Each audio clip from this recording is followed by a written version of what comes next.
Welcome back. Well, what do you see when you look up at the skies? Stars, clouds, but dark matter? Probably not, but it makes up 95% of the universe's total mass. Well, now scientists from Britain's Oxford University believe they may have solved one of the biggest mysteries in physics. Dr. James Farnes, who led the team at Oxford, spoke to my colleague Bel Donati about their discovery.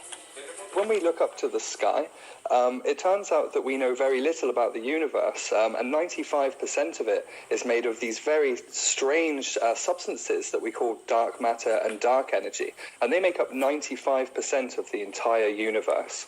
And so we know that dark matter seems to hold galaxies together, and dark energy seems to push the universe apart so that the expansion of the universe is accelerating.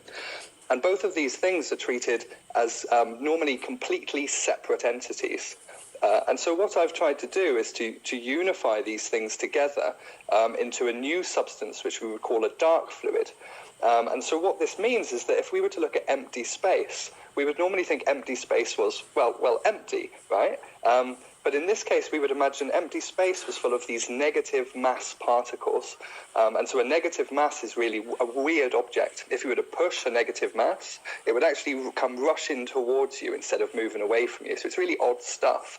And if you imagine lots and lots of these negative masses popping into existence with more and more continuously emerging from the vacuum, then it turns out this can actually describe the observed properties of dark energy and dark matter. Seems to very well initially. So there's still a lot of work for us to do to test this idea further, but at least initially it seems to have some success in matching the observations. You've explained that really well. I think even I understood that. In terms of what it might tell us about the universe, I mean, I know that dark matter has often been said to make the universe expand. Could this tell us how our universe was created, or where it's going?